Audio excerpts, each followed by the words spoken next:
الحق يا حسن، مصيبه سودا وكارثه اتحط فوق دماغك يا ابو علي. دماغ انا؟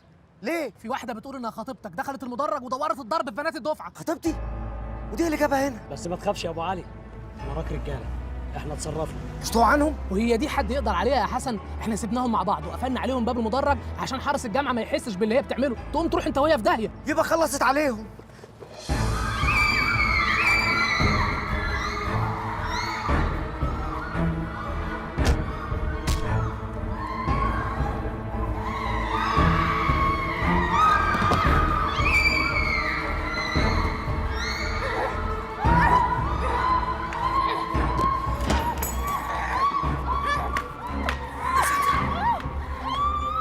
إنا لله وإنا إليه راجعون.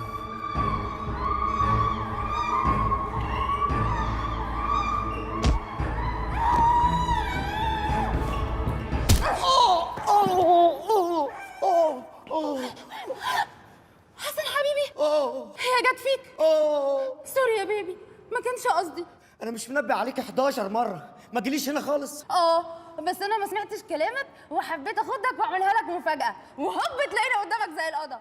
المهم اني جيت ولما قعدت سمعت البنات الوحشين دول بيقولوا عليك كلام حلو وانك مز، وانت عارف اني بكير عليك موت. يا نهار اسود، قمتي فرمتيهم. ابدا يا حبيبي، ده انا فضلت قاعدة ساكتة ومؤدبة وباكل في الشوكولاتة بتاعتي لحد ما واحدة فيهم غلطت غلطة عمرها وقالت ان الحاجة الوحشة اللي فيك انك زملكاوي. لحد الزمالك بقى ما طلعتش. اعمل حسابك بقى يا ابو علي، من دلوقتي لحد ما تتخرج مفيش بنت من بنات الدفعه هتهوب ناحيتك بعد اللي شافوه من خطيبتك. ليه يعني يا وائل؟ لا أنا أول ولا آخر واحد يخطب واحدة متوحشة. بس انت عمرك ما جبت لنا سيره قبل كده انك خاطب، حبيتها ازاي دي؟ أنا لا حبيت ولا خطبت يا جماعة. أنا فجأة بعد امتحانات الثانوية العامة لقيت بابا بيصحيني من النوم وبيقول لي أنا جايب لك عروسة في الجون، بنت واحد من أكبر وأقدم مشجعي النادي. ولأني راجل وليا كلمتي رفضت، قلت لأ. بطل. لكن بعد كده رجعت في كلامي وقلت هي خطوبة تفوت ولا حد يموت، خصوصا إن بابا رصد لي مكافأة خطوبة قدرت من وراها أدخل الكلية اللي أنا عاوزها واشتري العربية اللي نفسي فيها وانطلق بقى. اتفضل يا خواجه، اتفضل يا مستر. اهلا وسهلا، اهلا وسهلا، اهلا، نورت مصر. يا فتاح يا عليم، استغفر الله العظيم يا رب. ايه اللون اللي يكئب ده على الصبح؟ وانت يا زفت انت ما كنتش قادر تغير له بدله الاعدام اللي جاي لي بيها دي؟ الراجل نزل من الطياره على هنا على طول، وبعدين ده من البرتغال، لا يعرف حاجه عن الاهلي ولا عن الزمالك. هو اسمه ايه؟ مانويل. مانويل ايه؟ جوزيه. يا نهارك احمر ومش فايت يا حسان. مانويل وجوزيه وعندي بمكتبي. انا خلاص اتشائمت من الصفقه دي، بلاها الصفقه دي، غوروا من وشي والله العظيم. لولا ان الدم لونه احمر كنت بطحتك يا حسان. غوروا. جبت لي الكلام يا سي جوزيه، اتفضل يا اخويا اتفضل. خونه بالعرض برافو بيطلعها حسام. نرجع الجون عشان نفرح شويه بقى. أيوه العب يخرب بيت. لا لا تتقطع، انا شاطر بيفوتها. شوف جول برجل مين جاب ده؟ الجول الثاني للزمالك. يا زمالك يا مدرسه، لعب وفن وهندسه.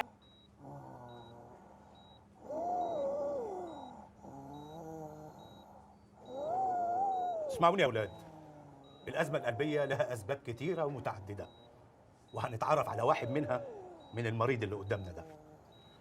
تقدر تقول لي ايه اسباب الازمه القلبيه اللي جات لك يا مريض؟ انت هو في غيرها يا باشمهندس؟ الساحره المستديره الكوره. عاجبك اللي حصل للاهلي في نهائي كاس افريقيا؟ الاهلي يخسر وفي وسط جمهوره في استاد القاهره. ليه؟ ليه اللعيبه يلعبوا كوره فوق العارضه؟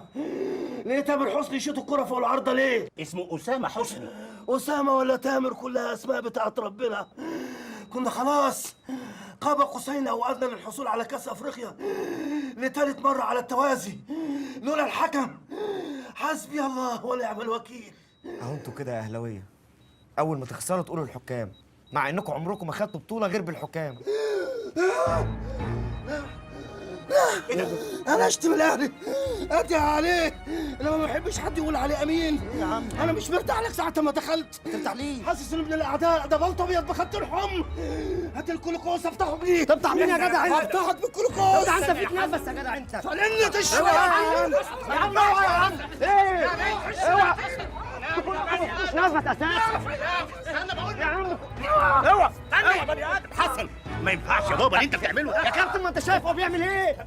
اوعى يا كابتن. ايه يا عم في ايه؟ راسيته لا يا عم. في ايه؟ هو انتوا بتاخدوا بطولات غير بالحكام؟ موت في ايدك. ده انتوا على طول دفيعه. يا جدعان انتوا مكتفوني عشان يضربني. استنى يا حسن. معلش يا اتفضلوا خشوا جوه. ما هو يا دكتور هو اللي غلط. قلت خشوا جوه. كلام فارغ.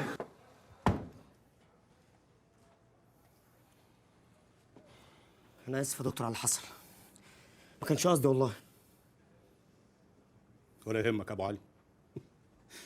هو السبب، هو اللي لعب في عداد عمره. بص بقى يا ابو علي، انا طالب منك خدمه بس توب سيكريت. عينيا، ده انت تؤمر يا دكتور. طالب كارت توصيه من والدك الكابتن شحاته باشا، ربنا يا رب يطول لنا في عمره ويديه الصحه عشان ادخل بيه ابن المدرسه. مدرسه ايه؟ مدرسه الكوره بتاعت الزمالك. والنبي؟ ايوه، حلم عمري يا ابو علي ان الواد يطلع لعيب كوره مشهور، والانديه بقى تقعد تبيع وتشتري فيه واحنا نتنك عليهم ويعوضنا عن ايام الشقه اللي احنا شايفينها دي. ثانيه واحده. والنبي رزقك في رجليك اهو. الله اكبر. دكتور تسمح لي بقى اخش اضربه تاني؟ خش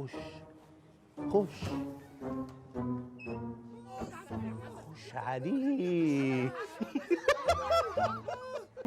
المظاهرة اتحركت من قدام المبنى الرئيسي وبيقودها علماء الجامعة وأعضاء هيئة التدريس. مظاهرة ايه دي؟ مظاهرة شباب الجامعة لنصرة أهل غزة، وهتكون تحت شعار مش هنحس بطعم الغزة واتعاطفنا معاك يا غزة. عبد المنصف واقف جون وراك يا غزة مهما يكون. عبد المنصف واقف جون وراك يا غزة مهما يكون. ابو تريكة ابو تريكة عمرو زكي عمرو زكي عمرو زكي عمرو زكي. اهلي اهلي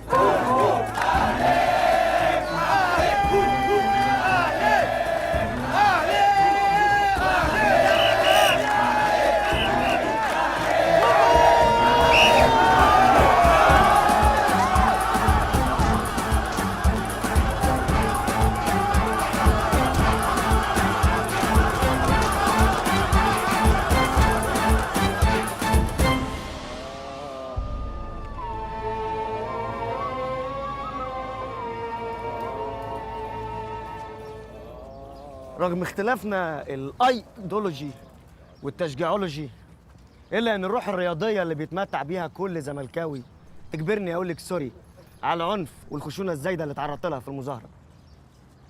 وانا كمان بقول لك سوري، ما كانش صح ندخل انتماءاتنا الرياضيه في القضايا القوميه.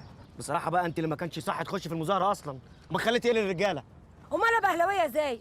النادي الاهلي اسمك ايه؟ نادي سياسي وثوري قبل ما يبقى رياضي واجتماعي، واللي انشأوه كان هدفهم مواجهه الانديه اللي بيرعاها الانجليز ابان الاحتلال البريطاني. ابان ابان ني ني ني ني ني ني تريق ما انت اصلك جاي ما تفهمش حاجه هقول ايه، وتلاقيك كمان ما تعرفش ان زعيم الامه سعد باشا زغلول كان رئيس النادي وكان اهلاوي. طب ما هو صلاح الدين الايوبي وزميله وصديق عمره عيسى العوام الله يرحمهم، الاثنين كانوا زملكاويه ابا عن جدا. يا سلام، ده عند مين بقى ان شاء الله؟ هقول لك ايه؟ ما انت جاهله ما بتفهميش حاجه. انا قابلتهم وحلفوا لي بكده. قابلت صلاح الدين الايوبي وعيسى العوام ها؟ في المعركه، واتصورت معاهم كمان. الاستاذ احمد مظهر والاستاذ صلاح الدين ذو الفقار. مش هم دول اللي مثلوا الدورين في الفيلم ولا مش هم؟ عبير، ايه ده؟ ايه يا حبيبتي اللي عمل فيكي كده؟ اكيد انت اللي عملت فيها كده.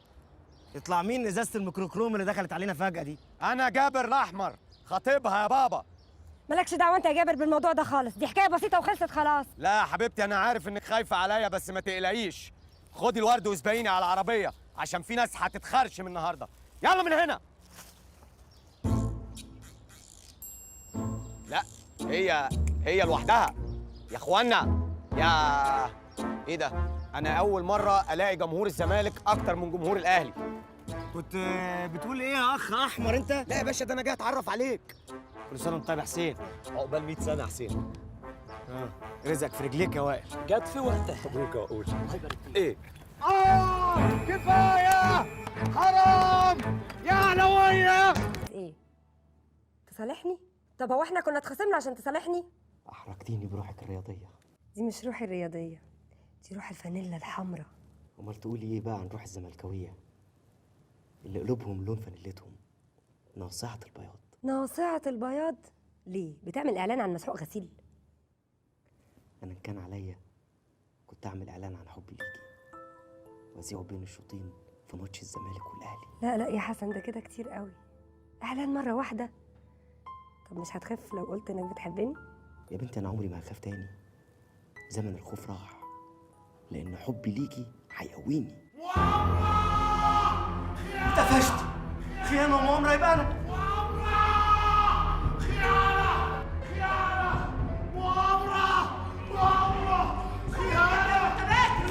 وصلت لبيتي. بفتحها بعيني. الأزمة جات لي. معلش. الأزمة جات لي. الأزمة جات لي من إيه؟ من مؤامرة. الأزمة جات لي من إيه؟ من الخيانة. قعدوني. مش تفهمنا خيانة إيه يا أبو الكباتن؟ فك الشد الأول وبعدين اسأل. حاضر. شحاتة، الدكتور محذرك 100 مرة من الانفعال الزايد. المرة دي جالك كرام، المرة الجاية هيجيلك شد في عضلة القلب وتروح فيها. يكونش حد بلغه خبر وحش عن الزمالك؟ أبداً، احنا كنا قاعدين على السرير قعدة رومانتيكي وإيدينا في إيدين بعض، وكان مشغل التسجيل بتاع ماتش الزمالك مع أسج أبيجان، وفجأة عطش، فجأة صمم ينزل المطبخ يجيب ازازة مية، فجأة سمعته بيصرخ بس. مش يمكن سمع حاجه خضته؟ لا، شفت عفريت. لا، عفريتة أهلوية لابسة أحمر وأحمر واقفة في الضلمة. أيوة يا شحاتة، افتكرت دي الشغالة الجديدة، جت آخر النهار فما لحقتش ألبسها اليونيفورم النصع البياض. تقومي تسيبيها بلبس الإعدام ده يا اعتماد؟ ما قلت لها استخبي اداني ما تخليش حد يشوفك. وجبتيها منين بنت المشنوقة دي؟ عرفت ميولها؟ زملكاوية واصلي وعيلتي كلهم زملكاويه وضحوا بحياتهم في سبيل الزمالك. قضية جميلة جدا جدا. يا رب. بيجي في موقف غير مرافق للغاية. على شماله محمود فتح الله. ماشي محمود فتح الله يلعب واحدة طويلة وعميقة. شيكابالا جو الله يا بالا. حلوة شيكابالا روح هات الجون وتعالى. شيكابالا روح هات الجون. شفت الجون؟ زمالك هو زمالك ها نهاره احمر نهاره ابيض بخطين حمر يا عمي. حوالي مباراة الثالثة أداء متزن. انما هو بيجري بيفكر لان فيها فكر وفيها نوع من الذكاء رغم الاستحواذ. يا أخي تعالى كده. الشوط الثاني والشوط الاول، انما الهجمات هي اللي فيها فكر، وعماد متعب اللي هو اللي عامل المشكله دي كلها وعامل الفكر. ايوه العب بقى. ايوه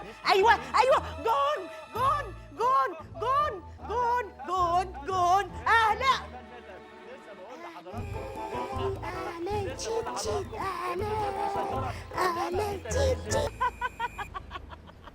يوه ومين سمعك؟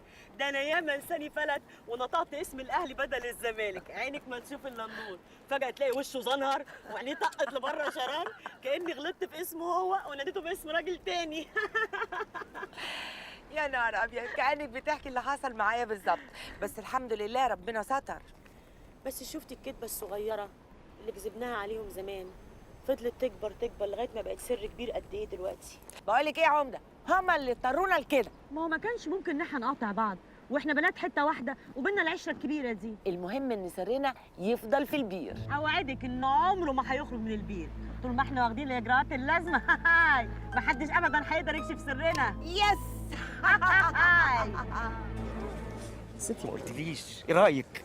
بذمتك مش برافو عليا اني قررت انقل مكان مقابلتنا لهنا وسط الاهرامات عشان خوف وخفرع ومنقرع واولادهم يشهدوا على حبنا؟ وانكرع يشهد على حبنا وانت تشهد على ضربه الشمس اللي هاخدها ان شاء الله. بعد الشر عليكي. الله، شايف الاتنين اللي قاعدين هناك على روقان يا حسن؟ هربانين من الزحمه يا ستي، وجايز بتقابلوا سر زينا. بس اللي انا متاكده منه بقى انه اكيد معاهم ميه. تعالى. يعني عاجبك شغل التسول اللي احنا فيه ده؟ يعني نموت بالعطش. نموت بالعطش احسن. ايه ده رايحين فين؟ ايه عايزين نشرب. ممنوع. ممنوع ايه؟ يا ست! يا مدام ممكن ازازه ميه؟ ايه في؟ عبير، حسن، ماما دول اهو. انا جيت.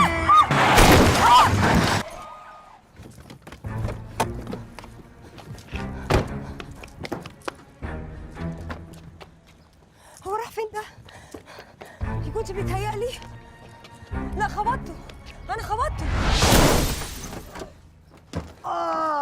يا نهارك احمر، انت كنت فين؟ ما انا اللي انت خبطيه، قمت طاير من الفرحه ونازل على جدور رقبتي، بس الحمد لله الورد طلع سليم. ورد ايه؟ انت ايه اصلا اللي رماك في سكتي النهارده؟ انا جاي لك في كلام، ما انا اتصلت بيكي قمتي ما ردتيش عليا كالعاده، قمت مكلم الكابتن باباكي قام فتلي عليكي وقال لي انك في الفيلا يا بنت الفتان، قمت جايب الورد وجيت على طول عشان اقضي النهار معاكي. نهار ايه اللي هتقضيه معايا وانت متخرشم بالشكل ده؟ فكك من المظهر ده، ما تبقيش بتاعت مظاهر، بصي من جوه ده انا اسد، حتى شوفي.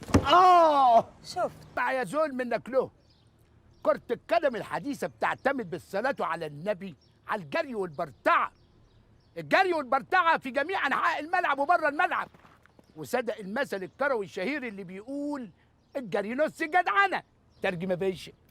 الفوتبول الحديث يا زول منك ليه بيعتمد بالصلاة على النبي على الجري والبرتقة إن كل مكان في الملعب.